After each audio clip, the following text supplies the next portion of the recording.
Hello. Thank you so much for joining me today. How are you? Especially you, John. John sent in this video right here. Where in the world is it easiest to get rich? Is it America? That's what we're all taught. Probably because I think it probably used to be America. I don't know if it still is. Maybe it still is America. It doesn't feel like it though. Definitely, I feel like it used to be America. Maybe 80 years ago. Maybe 200 years ago. America feels like the easiest place to become a billionaire if you're a millionaire. But if you're not, I'm not so sure.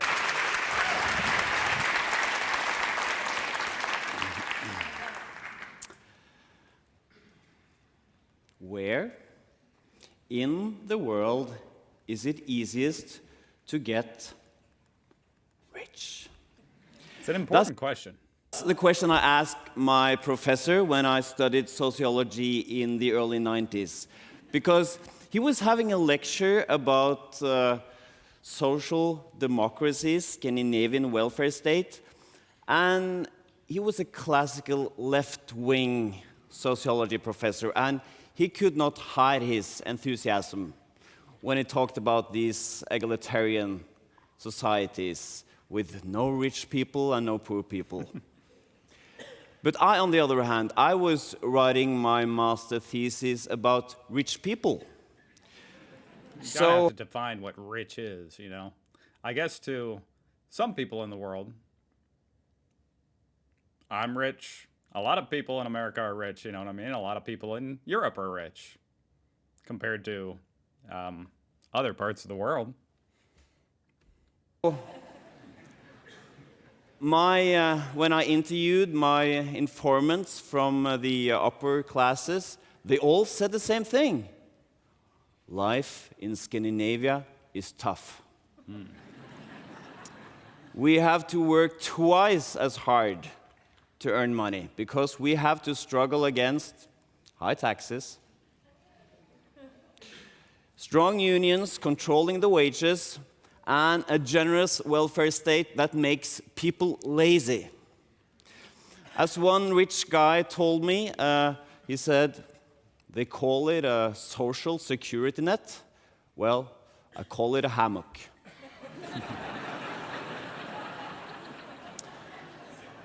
And as every aspiring social scientist, I had starting to go native. I started to feel sympathy for these rich people. And that's why I raised my hand and asked my professor, well, what if you don't care so much about equality? What if your dream is to become rich? Where in the world should I have been born to become really rich? Really rich. I still remember the puzzled look on my professor's face. But he answered the best he could, something like, well, if that's your goal in life, you Luxembourg. should probably have been born in a society with free markets, low taxes, and minimal government intervention. And he added, if you want to become rich, you should probably not study sociology. It's sort of interesting when he said that. It's like, okay, maybe the countries where it's easiest to become rich are also the ones where it's easiest to become poor. And There's that was gotta be some truth to that. a good answer, and the best guess we had back then. That is, until I saw that the University of Oslo professor in economy, Kalle Moene, actually had checked the facts. Where in the world it's easiest to get rich? I don't know how you measure that. That's an interesting. Maybe you look at the people over the course of their lifetimes, how much their income, how quickly and how much they're able to increase their income. And before I share with you where you should go to earn money, we have to define rich. The UN talks about the poverty line. You know, if you earn less than $1 a day, Wow. maybe $2 a day. Well, I think most people watching this are rich, unless you're unemployed, then you're earning $0 a day. But we have to But I think define most people are rich by this standard. the At least, richness I mean, most people watching. line. It's a more fun line, actually. But that's not going to get you much here in America. And the most reliable report when it comes to rich people, the wealth report, they set the richness line at individuals with net worth more than 30 million US dollars. And in the consultant jargon, these people That's a lot. That's very rich. are called UHNWIs. That is ultra high net worth individuals. Okay. That guy, by the way, he's not rich, he's just a model. Yeah, he's only got a net worth of like, looks like, maybe like $40. Actually, on the lower part of the model. Part. And I saved some money by keeping the watermark there as well. Yeah, I was going to say, you didn't even pay him for the freaking picture. Smart. So, according to the wealth report, Wow, that was loud. My bad. there are Why does that feel like that's the first time I've ever sneezed on camera? more than 170,000 UHNWIs in the world. That's And- it? That's actually kind of sad. 170,000 people. Here's That's it? the top 5 list of countries with the most rich people. Number 5, China, with more than 8,000. UK, Germany, Japan, and on top, of course, United States with more than 40,000 rich people. Damn, 40,000. That is just not that much. I don't know why I would have thought. I mean, 30 million is an interesting number. You know what I mean? That is pretty exceptionally rich. But I would have thought there were more than that, to be honest. I wonder how many people have over, like, something like $10 million, you know, an amount of money where you don't have to worry about work at all. But of And course, you can still live very nicely, we're not interested in like the extremely nicely. You know what I mean? 40,000 people is just not that many people. And we have the most. absolute numbers here. We are interested in rich people per capita, per million inhabitants. Yeah. And if we leave out the pure tax havens, like Cyprus and Switzerland, Hong Kong, Saudi Arabia. Singapore, No, I have no idea. 30 million. This is interesting. I'm trying to guess before he shows it. What's the country per capita with the most people over $30 million net worth? Might still be America. who have an artificially huge share of rich people, it turns out that we have on number 5 Denmark with 179 rich people per million inhabitants, Canada, New Zealand, Sweden, and on top Norway. Oh, America's not even on the list. But where's the US? On place 13. Dang it. So what happened to my old professors, you know, social democracies? There are no rich people there. But okay, $30 million, that's just pocket money in a country like the US, where people can get insanely rich. I got the watermark again. I'm wondering what year this is from. Might have been before, I guess during 2016. Very topical. Donald Trump. So let's rise the richness line up from $30 million up to $1 billion. Well, this goes back to what I said at the beginning, where I bet you it's either like America or some oil-rich country. And the most reliable source here is the Forbes billionaires list. And according to the Forbes, if we look at The billionaires Forbes. per million inhabitants, on number 5, Germany, 1.2 Nice. million billionaires. No, 1.2 billionaires per million inhabitants. That's actually insane. Out of every million people, there's a billionaire. Somehow, that's insane to me. United States, 1.7, And there's almost 2 in America. Norway, 2, Sweden, and on top Iceland with 3.1. I didn't even know Iceland had any billionaires. I I was totally wrong about the oil-rich. Who are the billionaires in Iceland? With a single billionaire, Thor Björgolfsson. Oh, wait, really? Is that why? It's just one guy? Iceland with What's 3. Iceland's population? Oh, yeah, 300,000. Okay, so yeah, one guy. 1. With a single billionaire, Thor Björgolfsson. I like how if that guy moves out of the country, they drop from number 1 to last on the list. 0.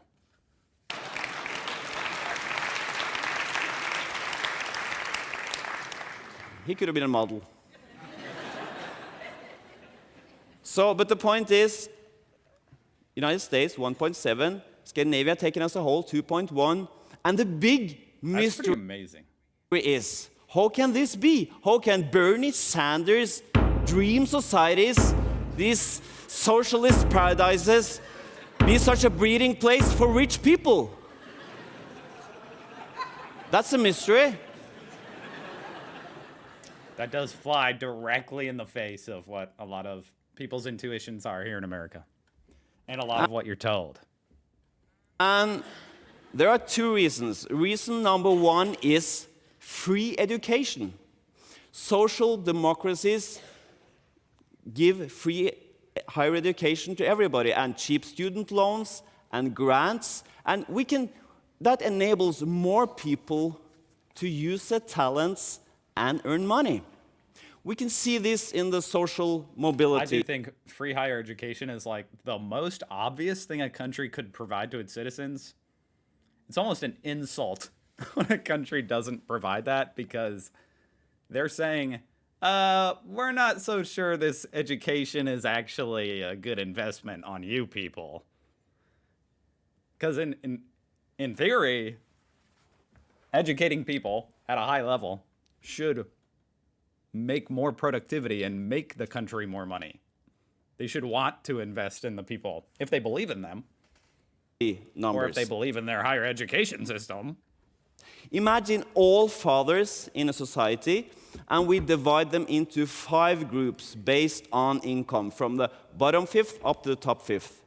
And then we look at their sons, and then divide their income into 5 steps. Interesting. This is kind of what I was talking about earlier, moving up the ladder. And we see how many sons of the fathers from the bottom income end up on top. How many sons goes That's the from American dream. rags to riches. If it was perfect social mobility, if talents and opportunities were equally distributed, 20% from the bottom would end up on each of these 5 ladders. That's an interesting point. Yeah, that's true. So let's look at the numbers for the different countries. In Denmark, they're pretty close to perfect social mobility with 14%. That's unbelievable. I didn't think it would be anywhere close. Goes from I rags didn't to think anywhere would be anywhere close to perfect. riches. In Norway, it's 12, Sweden, 11. I don't think... I'm pausing. I'm afraid to see what USA is. I'm trying to think, because this is kind of measuring the American dream. And I think this is going to be a pretty sad stat right here. People from the bottom 5th. Man, not a lot escape that. Very weird to think about. I'm going to say it's something like 3-4%. United States, 8. Hey, more than I thought. Because Still nowhere near as good as Scandinavia. of free education, there are more self-made men in Scandinavia than in the US. And if we look at those sons who don't end up on top, but stay on the bottom, who goes There's got to from be more to it than just free education, though. rags to rags. Again, 20% would be perfect mobility. In Denmark, 25% ends up on the bottom. Sweden, a bit more. Norway, look United States. This is because education in the United States is very expensive. But the second and most important explanation for Scandinavia being such It's a sad statistic. breeding place for rich people is this. Have you ever noticed, if you've been to the United States, when you drive around and you drive through a toll plaza, there's actually people sitting there taking your money. Yeah. Compare that to my local toll plaza. Just a sign with some gizmo attached to it. Much more efficient. How does it scan your car? I mean, we do have automated ones here in America too, but it's called Easy Pass, and most people don't use it. Unless you live near a toll booth, then of course you have that. And when you go to Horribly inefficient, though. a supermarket in the United States, there are actually people there helping to pack your things into your bags. It's very friendly and convenient compared to I thought my this was everywhere. local grocery store. It's like this. There's nobody there. I thought self-checkout was... I don't know. Okay. I didn't know self-checkout was so prevalent in Scandinavia compared to America. I think of America as being like the home of self-checkout. Because it's kind of like a dystopian thing, you know, like corporations firing their employees to maximize profits by using robots. With that said, all I use is self-checkout, so there you go. The biggest shock I had when I went to the US for the first time, when I went to the restroom, there are actually people working there. Compare that to my local public toilet. Now I don't know if he's being facetious or not. I've never seen anyone working at a toilet. There's not even a cleaner there. It cleans itself automatically. That's amazing. And the reason for this I difference need to look that up. I'm going to be reacting to that next week. is that Scandinavian unions are pressing up the minimum wages. So it's so expensive to have these people working there. In Norway, a toll booth operator, supermarket packer, and a restroom janitor would earn almost 3 as much as in the US. And that's why we have replaced these people with machines. So where do those people work? And that is why I was surprised when I saw this article in the New York Times in 2014, preparing for chip and PIN cards in the United States. Because in the United States, people are still using paper checks as a method of payment, while Scandinavian banks Not really. have made us start using chip and PIN cards long ago. Because the I know this video is from 2016, but damn. I've been using a credit card and a debit card ever since my whole life. Ever since I've started transacting my own money. Long time. minimum wages here are so high, so Scandinavian banks can't afford having people manually controlling the checks. So Scandinavian companies, because of the unions pressing up the wages, they have to downsize and introduce new technology, or else they will go broke. And new technology But where do those workers go? Genuine question. increases the productivity in a society, which in the long run also increases profit. And on the upper end of the wage ladder, in the name of solidarity, Scandinavian unions hold back the highest salaries of the skilled workers. So, for example, a Norwegian senior engineer, he's my uncle, by the way. Kind of looks like him. That's why there's no watermark there. Actually, he would look really cooler happy. with a watermark, but he earns on average per year $76,000, while his American colleague That's not $1 billion. earns more than $100,000. So, American engineers, they are not only more good looking, but they are more expensive. So, of course, this wage restraint on high-skilled work, it's good for profit. So, the unions are in effect It's subsidized. interesting that they restrain high wages, and yet they still have more billionaires per capita than America. The capitalists. I wish I knew all this when I gave up a career in social science, because the beauty and the irony of this finding, I think it's amazing. On the one hand, you have my rich informants that complained about how hard it is to get rich in Scandinavia, and they had it all wrong. Not only is it easier to get rich in a social democracy, but they are critical to the very institutions that have helped them getting rich. High taxes, which gives free education and more talent into the economy. Strong unions that are helping increasing the productivity. And a generous welfare state that make the unions accept downsizing because they know that their members will be well taken care of. So the unions cooperate because of the safety net. So rich people are a bit like Immanuel Kant's famous bird, who thinks she could fly even faster in airless space, forgetting that it's the air itself that gives her lift. And on the other part of the political spectrum, when Bernie Cool shot. We're looking at them through the E.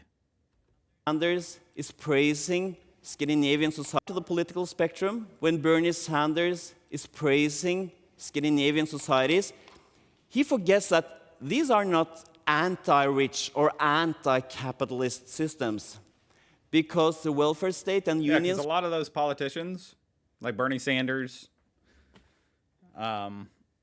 Alexandria Cortez, you know, they're like against billionaires existing. You know what I mean?